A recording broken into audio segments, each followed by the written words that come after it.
people potentially buy in on Maui, and kind of a buyer's mentality mindset.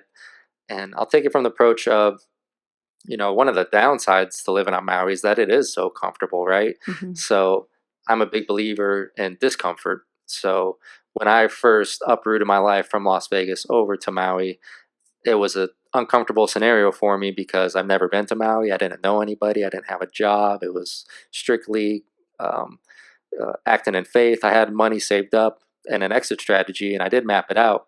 But through that discomfort and through that risk taking, the most incredible things in my life took place. As far as meeting my wife, finding my stride as which career I belonged in, getting to be more self-aware of who I am, finding a balance. But now I'm like the fighter who's sleeping in silk sheets. It's hard to get motivated, right? Because I have this beautiful son, and I just love hanging out with them. And me and my wife and the family go to the beach, and it's so much fun. So, in a way, it's almost like, all right, you got to push through this. First world problems. Yeah, right? exactly. Maui Right? problems. Well, there's a big reason why the fighter who's poor and starving is going to be all the more hungry to go to the gym and train more often. I don't want to lose that edge. Yes. It's basically what it boils down to. So at Maui, it's just this nice warm blanket that just says, all right, I got snorkeling for you. We can go, well, we got it's this, like we got that. Yeah, calling to you. Every morning. And it's usually, it's rarely a problem. But I find that the older I get, the more that I obtain what I want, the more comfortable I become. And I almost want to disrupt that and become more disjointed in it, because that produces growth. A lot of pressure creates a diamond. But if you're a buyer, there's 1,000 different reasons why you'd want to buy on Maui. But let's say there's a good percentage chance that you just want some balance to the hustle and bustle of where you're at.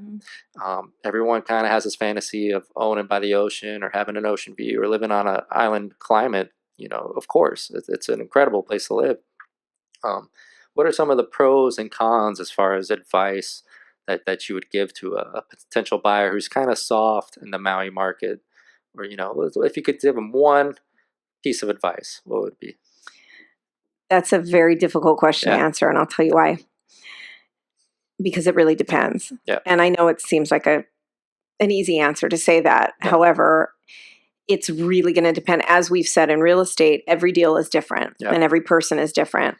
So the way to figure out what that is going to be, that advice, is by asking them questions. You know that, right? I mean, it's really finding out what is their purpose, what's important to them. You were talking about how it gets difficult for you, to do different things some days in work. And the key for you and for anybody who's doing anything on Maui is, what drives you, what's going to drive you every morning, no matter what is going on in your business, what excites you, what gets you up in the morning.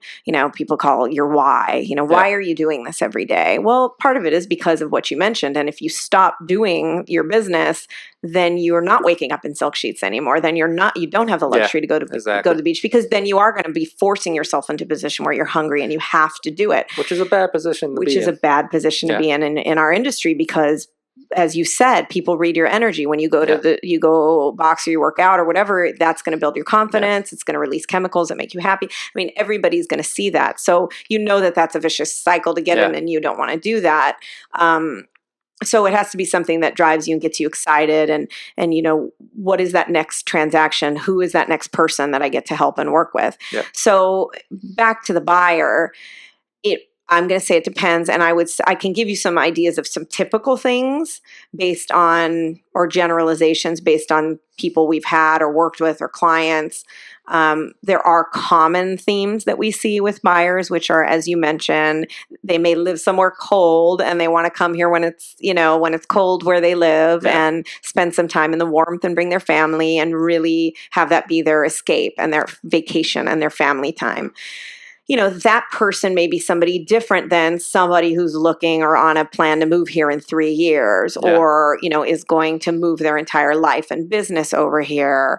There may be a different strategy there, and the advice or how you're going to guide somebody. Are they looking for just something for themselves? Do they care about rental income? Do they care about return on investment? Is it so you want to identify the type of property that's going to be a good fit for them? And it's really by asking questions and finding out what their, one thing is, what their top priorities are and what's most important to them. And then having the knowledge and having the experience that you have in working with other clients, you're going to be able to give them better advice. But one thing, definitely, and sometimes they don't know. So the one piece of advice I would say is to figure out what it is that they want and be as specific as possible. And if you need to take them through that process to help give them the information to make that decision, then you do that. That's the first step, right? Because you can't really give them the advice, and sometimes they don't know. So, but get to know the areas, get to know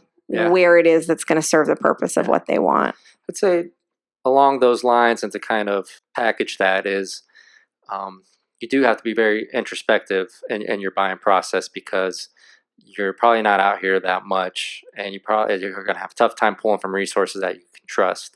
So it really is kind of a self-reflection of what do you want and how do you go about making sure that you're making the right decision when you don't know what you don't know. Mm-hmm. So the probably best way to counteract that is to have that kind of loyalty relationship with an agent, hopefully, or somebody that you can really trust, that treats you like family and really takes you in and asks you all the right questions. And then, all right, this is the pros and cons. Here, let's evaluate that. How does this make you feel? Yeah.